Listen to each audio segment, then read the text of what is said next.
Hello and welcome to the Go Forward Lounge. I am Arc Press Senior Editor DJ Butler. Come on in out of the rain.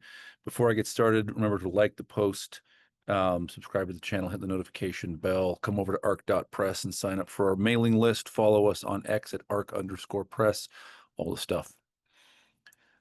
So I'm going to read another story. These are out of my stories. Just a friendly little Friday post for you. I encountered this looking for a story to post on my Patreon channel. Wrote this a number of years ago. And it's funny because it's kind of, in some ways, it's sort of the mirror image of the Winnie the Pooh story I shared a few weeks ago. So I thought I'd share this now. A couple of comments on this before you read this. One, I wrote this for an anthology of stories called Choose Your Own Apocalypse, which contains stories, all of which are written by members of a convention-based semi-improvisational theater troupe called the Space Balrogs, of which I was maybe still am. I'm not sure. I think it's just defunct. I'm still a member, just as active as anybody. But Choose Your Own Apocalypse was one of the games we would play with convention crowds. And for this anthology, each of the Balrogs wrote a story about the end of the world. So this is mine. One of the things that it does is it Tuckerizes two of the other Balrogs in the story. I will let you figure those out. But in particular, I want to just kind of share something that I think is funny. This will not strike you as funny. It'll just be one more Dave is a weird guy datum. Fine, so be it. So for years, my friend and David J. West and I would go to conventions and sell books at the same table. And he had a short story collection, which I'm afraid I forget the name of the collection, but it had a cover that was deliberately printed so that the book looked like it was creased and beaten up. It wasn't. It was just that was the way the cover was printed. And I would tell people who came and stopped at the booth that this was a collection of stories written by David's uncle, also named David J. West, who had been the personal occultist to Franklin Delano Roosevelt, and who had been found years after Roosevelt's death, dead in a secret room in the White House that no one had known existed. I said this for years to David, to complete strangers who, of course, never knew quite how to take what I was saying. David has a good sense of humor. He put up with it. But obviously, when it came time to write a Choose Your Own Adventure story about the end of or Choose Your Own Apocalypse, a story about the end of the world, I had to make David J. West, the personal occultist to Franklin Delano Roosevelt, the protagonist. So that's this story. It's called In a Secret Room. How long will we be gone, Doctor? Don't call me by my given name. It isn't seemly. Benson looks puzzled. Your first name is David. He doesn't say Christian name, and neither do I. That's deliberate. I step into the center of the diagram, painted on the floor with the blood of still living, flawless goats. The things the Hebrews never wrote down but passed in secret whispers from father to daughter to son would shock this world of electric lights and airplanes. The diagram is painted on the wooden floor of a secret room inside the White House. Built originally for Washington's Kabbalist Josiah Seixas, I have rediscovered it by the usual means: saffron-scented incense inscribed with the sign of the intelligence of Mercury, a ring of fixed quicksilver, a dowsing rod. The walls are thick enough to stop the sounds of animal sacrifice, and the door is hidden behind a painting of Lee surrendering at Appomattox. The room is lit with candles. I have layered multiple wards of misdirection to ensure that no one knows of the room's existence other than Benson and me. My parents named me Doctor because I am a seventh son. It is one of the sources of my gift, as your gift comes from the vestigial tail amputated at birth from your own coccyx and worn dried about your neck. I call myself David in part to appear more mundane. As my apprentice, you must call me Mr. West. I won't always be your Padawan, Benson snivels. I need a better apprentice, and in less pinched times, I'd have one. But first the WPA and now the war effort have sucked up much of the best magical talent, and as Roosevelt's personal occultist, the unofficial member of his cabinet hidden behind the words "and others," I am in no position to complain about the president's call for resources. What in Hades is a Padawan? Benson looks as if he's swallowed a bird. It means an apprentice. You need to stop reading Crowley and the Theosophists, I tell him. The nonsense they invent to fill the enormous gaps in their knowledge can only obscure the few grains of truth they actually possess. Try one of the Arabs, Abd al-Hazred, or better, al-Jildaki. Yes, Mr. West. I'll be gone only an hour, as you experience the passage of time. I'll enter the body of the vagrant I've identified using the eye, then retrieve my staff and other accoutrements from the wall of the boarding house. This is serious magic, though Benson cannot grasp it. I will travel forward in time and enter the body of another man. But the challenge is serious. Starting as early as I have, fortunately, if I fail, I have time to try again. And with your staff and seals, Benson says slowly, you will be able to close the gate as soon as it is opened. He's an idiot, but he's my apprentice. Yes, that is the best moment because the Old One's cult will have exhausted all its energy, spilled its precious blood, and taken its one shot, and then I will steal their victory from them. And save the world, Benson smiles. Yes, on December 21, 2020.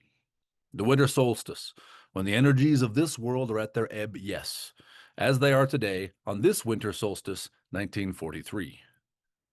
But what if they kill you?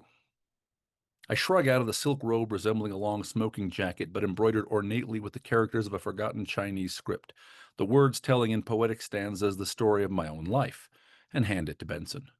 I am careful not to disturb any of the markings on the floor. This leaves me naked, as the magic requires. To ease my passage through the astral sphere and into a future configuration of the planets, I have also shaved all the hair from my body. If they kill me, I explain, virtually certain that I have explained this many times before, then they only kill a vagrant drunk, and I return here to my time and body with 77 years to marshal my resources and try again, as many as 75 more times, if need be. What does this have to do with the war? Benson asks. Benson, I say, shut up. Benson retreats to the corner of the five-sided room. I lie in the center of the diagram. The wood floor of this room is ordinarily cold, since the furnace vents all stay far from it, but the wood now is hot to the touch. If my buttocks had any hair left, the floor would scorch it off. I endure without a murmur. This is the energy of the markings themselves. I can do no magic without a talisman, and here, to send myself a traveler to such a remote day, I have built a talisman the size of a room. I close my eyes and chant the words. I invoke Jupiter, all the constellations in the great procession, and the primum mobile above all. Abruptly, I am clothed. I smell smoke and the reeks of urine and cheap alcohol, and a bitter wind digs at my skin through a cloak of rags. I drag myself to my feet, climbing up the brick wall beside me. "Where you think you're going, Peterson?" growls a heap of rags at my feet. I have no time for this. I turn and walk toward the boarding house. I know immediately that this is the solstice in the year 2020. I know it because a cold, sticky mist that smells of bog and charnel fills them all. I keep the long grass to my left circling around it toward where I have hidden my tools 77 years ago. My borrowed flesh is stiff from alcohol and years of abuse, from cold and from sleeping on sidewalks. Ah well, the eye shows me what it chooses and not what I choose. I have selected this body because the eye told me it would be here. I selected the boarding house for the same reason. I stagger across concrete steps and over ragged grass. Winter has left all the trees skeletal and angry. From deep within the mist comes a rumbling sound like thunder, only it is a thunder that carries words. I know enough of this language to know I must immediately clap my hands over my ears. I do so, but it is with an effort. The mist glows red. Where the Washington Monument should be stands instead a ragged circle of inwardly curving stone pillars, like teeth. The red glow illuminates the faces of the office buildings and museums that enclose them all. As the eye has shown me they would be, the buildings are all draped in bright red cloth. For the right, to welcome the world-ending abomination the cult now tries to bring to Washington, D.C., the buildings have been converted to flags. Nazi flags. The black swastikas on white circles glare like malevolent, welcoming eyes at the mist, and then the light dies. The shrill, wet screams of sacrificial victims rise again as the Nazi Aneirophants and Oneromancers pour more human energy into the blasphemous cosmic womb from which they attempt to draw the beast. I'll say this for them. If the eye has shown me true visions, the cult at least had the wisdom, or the good taste, to kill all the congressmen and the senators first. Who goes there? A voice asks me curtly. Papers? It's a Nazi officer. At least he's wearing the crisp khakis and the armbands our boys were, fighting over in Europe. But his accent is depressingly American. He sounds like he could be from Indiana. Fortunately, he thinks I'm drunk. Papers. I stagger a bit, slur my words. Never mind, the Nazi from the Midwest smiles. Come with me. He reaches for me, obviously intending to go heap me on the pile of corpses, exsanguinating a squirt of cosmic breadcrumbs into the void. I headbutt him right in the nose, and when he drops to the grass, I pounce. His screams might go unnoticed among the wailing of the doomed and the damned, but I won't take any chances. I grab him by the sides of his head and twist his neck sharply. The loud crack his neck makes as it breaks sickens me, but I have no choice. The world is at stake. The red glow returns and the rumble of thunder speech. I clap my hands to my ears and stagger to the boarding house. The building has barely survived to this date. It is now condemned, with red tape wrapped around the gap-toothed iron fence warning casual passersby away from the impending demolition. I am not a casual passerby. I hop the fence. This is harder than I expect in my borrowed hobo's skin, and I fall on my face. Then I push through the front door, sagging off its hinges, and go directly to my room. I hit the wall switch and a single bulb lights up, swinging from a length of wire overhead. I have seen this very room this morning. This morning, that is, in 1943. My wooden bed is gone and my table.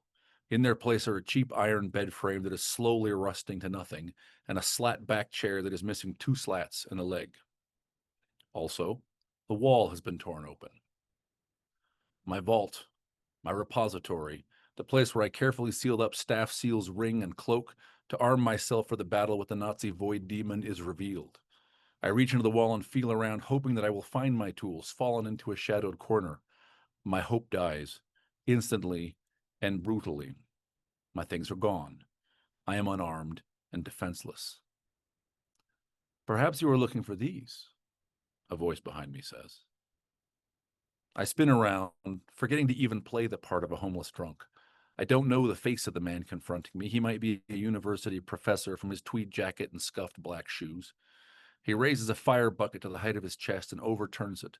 A cloud of black ashes sifts down, and falling rapidly from the cloud to the floor go shapeless lumps of silver and amber, torn scraps of cloth and leather, and scorched paper fragments. My tools. No, I mutter. I slouch, trying to resume the appearance of a hobo. I was looking for a bottle. Whiskey? The man shakes his head. Oh, Dr. West. He drops the bucket to the floor between us with a clank, and then I see the knife in his hand. Not just any knife. The dull glint suggests meteoric iron, and the scratching hints at antediluvian names of old gods of death, Anubis, Odin, Nergal. I would like time to examine it more closely, but this knife is a tool of death. It may be a thing that can kill me permanently, despite my borrowed body. I step into the bucket and launch it upward with my foot. The metal catches the professor in the jaw and hurls ash into his face. He staggers away, and I throw myself out the window. As I am squeezing through, he catches my rag cloak. For a moment, I'm pinned, but then the rotting fabric tears and I'm through onto the roof over the boarding house's front porch. He lunges after me, and I dance away to the edge of the rooftop, and the knife narrowly misses. I scoot around the window frame and scramble up onto the roof above my room. My pursuer curses and climbs out after me. This is exhilarating. I can't lose so long as he doesn't kill me with the dark death god dagger. All I have to do is break my own neck, the beggar's neck, and I wake up again in my own body, inside the Roosevelt White House, 77 years earlier. But at the highest chimney of the house, I pause. The screaming has reached a new feverish peak, and the dull red glow has become a blazing beacon, a reddish sun burning on the mall as the old year dies. I see the columns. There are 13 of them, an unnatural number. And I see the beast moving forward through the columns. Where the beast comes from, I cannot say. There is no visible gate behind it, and it appears to grow larger or more solid or more now, as if my eyes are witnessing a dimension of the cosmos they have never before seen, and my pitiful brain struggles to interpret the data it receives. Similarly, I cannot tell how many limbs the beast has, or whether it has wings or tentacles. I see obscene fleshy membranes and eyes on every surface, and mouths opening on hands and feet and belly. I see nothing resembling a head or a face. The beast looks in all directions. It looks at me and into my heart. Have I underestimated the challenge? Should I have brought reinforcements? The scratching of the professor's shoes on the shingles behind me warns me just in time. I tear my thoughts away from the incomprehensible blasphemy against the order of the universe that now crawls forth onto them all, tossing humans into its many maws, and I duck. The knife cuts through the air over my head. It misses, and still I feel a burning on my flesh where it almost makes contact. Years of study in the sweet science kick in, and I punch my attacker in his throat. He falls to his knees, choking. He swings again and misses. He's off balance, clinging to the shingles. I punch him in the eye, and he goes rolling backward down the roof. His head strikes the chimney beneath him with a soggy thump, and he lies still. I turn to regard the beast again. Is it walking, crawling, dragging itself forward on its elbows? I cannot tell. Perhaps the world shifts, hurling itself and its pathetic candle-flame-lived occupants into the many devouring maws of the beast.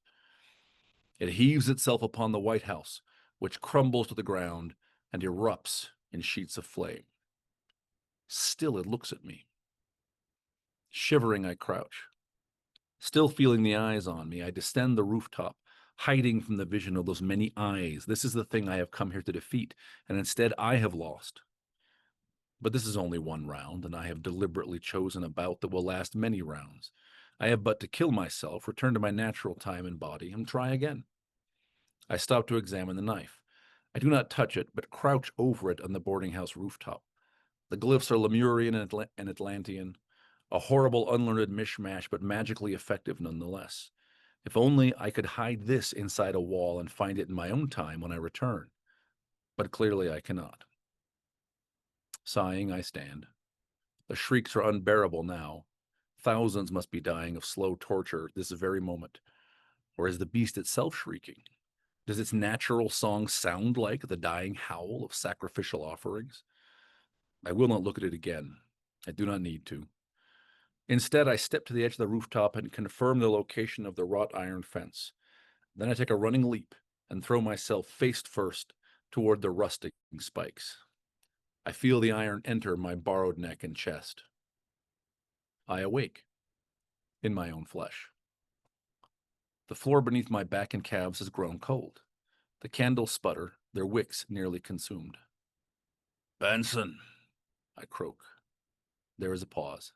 Yes, Benson answers. I ache. My throat and chest hurt from the wounds my host body has just now died of, 77 years in the future. I sit up, shivering. My robe. I feel cold. You're going to feel colder, Benson says. He stands in the darkest corner of the room, his face in shadow and invisible. Impertinent pup, I shout. Now, of all times, you would play the idiot. I am done with you. I stand, stiffer and more awkward than ever I was in the hobo's flesh, and step toward the hook from which my robe hangs. Improbably, I strike an invisible barrier. I look down at the floor and I see the diagrams I made. New markings enclose the old, and the new markings are words of imprisonment and enclosure. Roaring wordlessly, I pound the unseen barrier.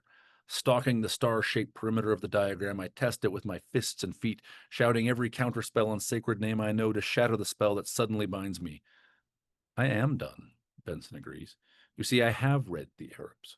All of them. Many years ago. I glare at him. What do you want? You've seen what I want. He steps forward, and in a final flicker of light, I see the light of alien moons within Benson's eyes. Then the candles die, and darkness falls. Everything I want is coming, Doctor. In 77 years. Doctor. I have been betrayed. I roar, but he says nothing more. I hear the secret passage that is the room's only entrance open and shut, without a glimmer of light. We have all been betrayed. The world ends in 77 years. I have seen it. But my world ends now, in darkness, alone. I sit. I will meditate to slow my breathing and my heart rate, ease my metabolic processes to a thread, whisper as I have learned to do from the yogins of Calcutta and Mayapur. But it will only delay the inevitable. Only Benson can find me, and Benson is my captor. My body will consume its fat, then its muscle, and its organs. I will not be found. My mummified corpse will be crushed to powder by the beast on December 21, 2020. I have seen it with borrowed eyes. I lie on the floor and close my now pointless eyes of flesh. Could I have stopped this? Could I have seen the betrayal coming? What in Hades is a Padawan?